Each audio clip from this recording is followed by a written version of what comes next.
students, today I discuss about trigonometry. Trigonometry took অসমীয়াত কয় ত্ৰিকোণমিতি। তো trigonometry বা ত্ৰিকোণমিতি মানে কি? তো ত্ৰিকোণমিতি হ'ল কোনো ত্ৰিভুজৰ বাহু আৰু কোণৰ মাজৰ সম্পৰ্ক আলোচনা কৰা এটা বিষয়। Trigonometry is the study of relationship between the sides and angles of a triangle.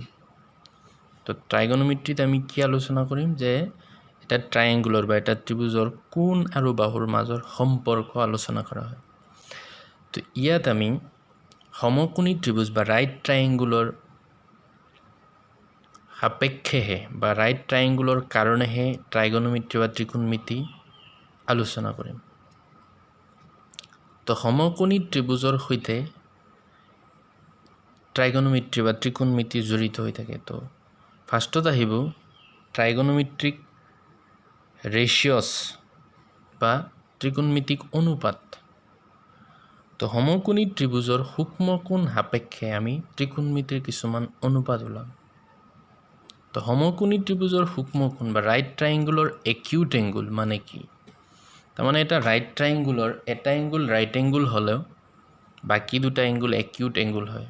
সমকোণী ত্ৰিভুজৰ এটা এংগুল বা এটা কোণ সমকোণ হ'লেও বাকী দুটা কি হ'ব? সূক্ষ্ম কোণ। তো সূক্ষ্ম কোণ সাপেক্ষে বা একিউট এংগুল সাপেক্ষেহে আমি ট্ৰাইগনোমেট্ৰিক ৰেচিঅ' ওলাব পাৰোঁ। Suppose ABC is a right triangle. ABC এটা সমকোণী ত্ৰিভুজ। তো ইয়াৰ বি কোণটো হ'ল সমকোণ ৰাইট এংগুল। তো এই বি কোণটো সমকোণ হ'লে এ আৰু চি দুটা কি হ'ব? সূক্ষ্ম কোণ হ'ব, একিউট এংগুল। তো এই দুটাৰ সাপেক্ষে আমি ট্ৰাইগনোমেট্ৰিক ৰেচিঅ' ওলাম। তো ট্ৰাইগনোমেট্ৰিক ৰেচিঅ' ছটা আছে। সেইকেইটা হ'ল চাইন, কচাইন, টেনজেণ্ট, কছেকেণ্ড, ছেকেণ্ড আৰু কোটেনজেণ্ট। চাইন, কচাইন, টেনজেণ্ট, কছেকেণ্ড, ছেকেণ্ড আৰু কোটেনজেণ্ট। তো এ কোণৰ চাইন বা এংগুল এৰ চাইন হ'ব চাইন এ, এইটো শ্বৰ্ট ফৰ্মত লিখিলে হ'ব চাইন এ ইকুৱেল টু লম্ব বাই কৰ্ণ।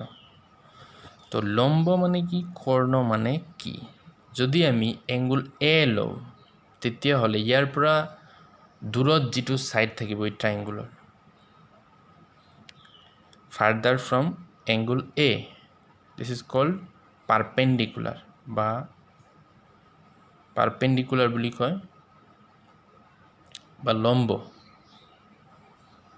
আৰু যিটো এংগুলৰ কাৰণে ল'ম, যিটো কোণৰ কাৰণে ল'ম, সেইটোৰ লগত যি দুটা ছাইড বা বাহু লগ লাগি থাকে তাৰে এটাক কোৱা হয় বেইছ বা ভূমি আৰু আনটোক কয় কৰ্ণ, অতিভুজ বা ইংলিছত কয় হাইপোটেনাছ। হাইপোটেনাছ। এতিয়া যদি এংগুল চিৰ কাৰণে লওঁ তেতিয়াহ'লে ইয়াৰ পৰা দূৰত মানে farther from angle C A B ছাইডক কোৱা হ'ব পাৰপেণ্ডিকুলাৰ আৰু তেতিয়া বি চিক কোৱা হ'ব বেইছ আৰু এ চি হাইপোটেনাছে থাকিব বা কৰ্ণ। তেতিয়া আমি এংগুল এৰ কাৰণে লৈছোঁ। তাৰমানে এইটো মনত ৰাখিলে হ'ল যি একিউট এংগুল বা সূক্ষ্ম কোণ সাপেক্ষে আমি ট্ৰাইগনোমেট্ৰিক ৰেচিঅ' ল'ম তাৰে লাগি থকা সৰু ছাইড বা সৰু বাহুটোক কোৱা হ'ব ভূমি আৰু ডাঙৰ বাহুটোক কোৱা হ'ব কৰ্ণ বা হাইপোটেনাছ। আৰু দূৰত যিটো ছাইড থাকিব সেই এংগুলটোৰ পৰা সেইটোক কোৱা হ'ব পাৰপেণ্ডিকুলাৰ বা লম্ব। তো এংগুল এৰ চাইন বা চাইন এ ইকুৱেল টু লম্ব বাই কৰ্ণ, পাৰপেণ্ডিকুলাৰ বাই হাইপোটেনাছ। এংগুল এৰ কচাইন বা কছে হ'ল ভূমি বাই কৰ্ণ, বেইছ বাই হাইপোটেনাছ। এংগুল এৰ টেনজেণ্ট টেন এ, লম্ব বাই ভূমি, পাৰপেণ্ডিকুলাৰ বাই বেইছ। তো এই তিনিটা মনত ৰাখিলে বাকীকেইটা ৰেচিঅ' আমাৰ এনেই মনত পৰি যাব, কিয়নো বাকীকেইটা হ'ল এই আগৰকেইটাৰ ওলোটা বা ইনভাৰ্ছ প্ৰতিক্ৰম। যেনেকৈ কছেকেণ্ড এ, এংগুল এৰ কছেকেণ্ড, কছেকেণ্ড ফৰ এংগুল এ, এইটোক শ্বৰ্ট ফৰ্মত কোৱা হয় কছেক এ। তো কছেক এ চাইনৰ ইনভাৰ্ছ, চাইনৰ প্ৰতিক্ৰম ওলোটা। তো সেইকাৰণে চাইনত কি আছিলে? লম্ব বাই কৰ্ণ। কছেকেত কি হ'ব? কৰ্ণ বাই লম্ব, এইচ বাই P.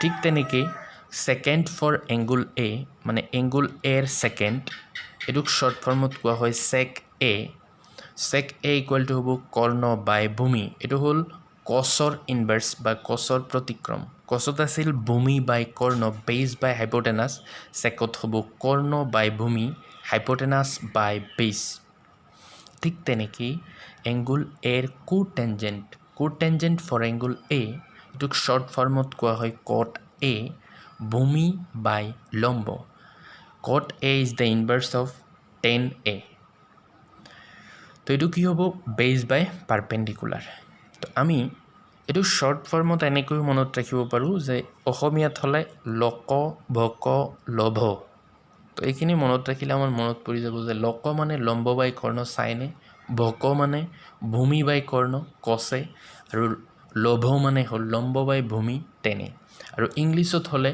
PH BH PB PH মানে পাৰপেন্ডিকুলাৰ বাই হাইপোটেনাস সাইনে BH বেস বাই হাইপোটেনাস কোসে আৰু PB পাৰপেন্ডিকুলাৰ বাই বেস টেনে তো এইখিনি আমাৰ মনত ৰাখিব লাগিব খুবেই দৰকাৰী এইখিনি ট্ৰাইগোনোমেট্ৰিক ৰেচিঅ' তো এইকেইটা ৰেচিঅ' মানে ট্ৰাইগোনোমেট্ৰিক ৰেচিঅ' ট্ৰাইংগুলাৰ ছাইডৰ লগত কেনেদৰে জড়িত হৈ থাকে আমি গম পালোঁ আৰু কোনটোক হাইপোটেনাস বা কোনটোক লম্ব বা কোনটোক বেস বুলি কয় পারপেন্ডিকুলার এইকেইটা আমি জানিব লাগিব চিনি পাব লাগিব তো এতিয়া আমি ডিসকাস কৰিম exercise 8.1 or 1 number question to in triangle ABC right angle at B AB 24 cm BC 7 cm determine sin A cos A sin C cos C তো অসমীয়াটো চাই লৈছোঁ দুইটাতে সলভ কৰিম ত্ৰিভুজ ABC ত্ৰিভুজৰ বি কোণ সমকোণ AB 24 cm BC 7 cm তলত দিয়াবিলাক উলিওৱা sin A cos A sin C cos C তো আমি প্ৰথমতে ডায়াগ্ৰামটো ড্ৰ কৰি লৈছোঁ এটো ট্ৰায়াঙ্গল ABC য'ত B হ'ল ৰাইট এংগল বা সমকোণ কোৱেশ্যনত দিয়া আছে according to question BC equal to 7 cm and AB equal to 24 cm তো ফাৰ্ষ্টত যেহেতু ট্ৰাইগোনোমেট্ৰিক ৰেচিঅ' ওলাওতে আমাৰ বেলেগ সাইড লাগিব তো আমাৰ এটা সাইড দিয়া নাই হেতু বাই এপ্লাইং পাইথাগোৰাছ থিওৰাম উলিয়াই লওঁ তো কি দিয়া আছে given BC equal 7 cm and AB equal 24 cm and angle B 90 degree. By applying Pythagoras theorem,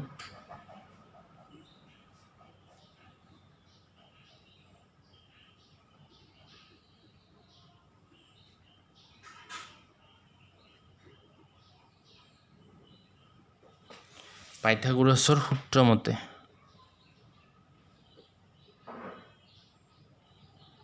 পাইথাগোৰাছৰ উপপাদ্য মতে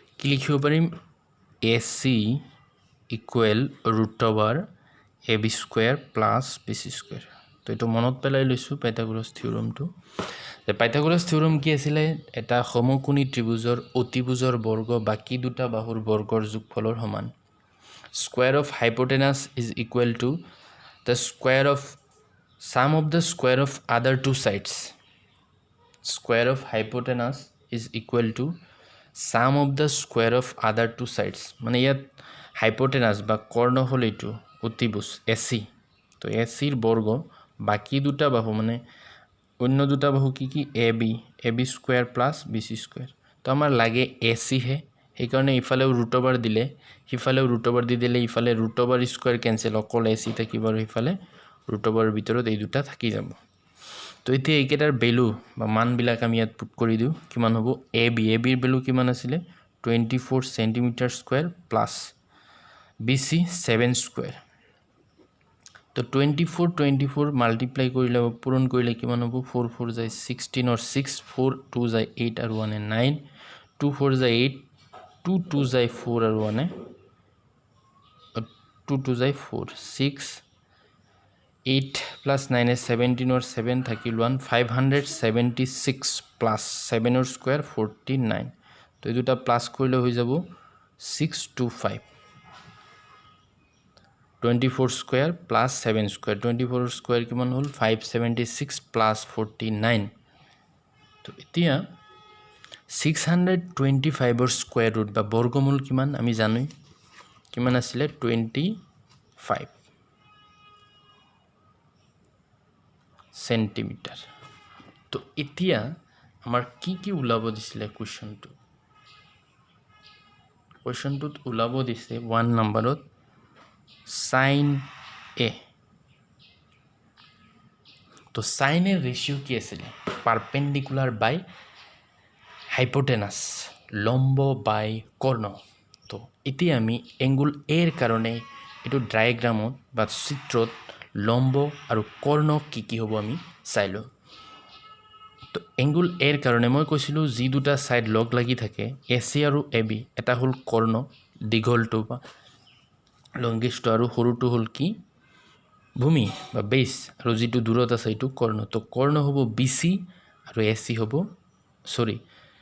লম্ব হ'ব বিসি যিটো দূৰত থাকে এইটোৰ নাম লম্ব বা পাৰপেন্ডিকুলাৰ আৰু কর্ণ হ'ব এসি তো sin a ইকুয়াল টু কি লিখিম sin a equal to BC by AC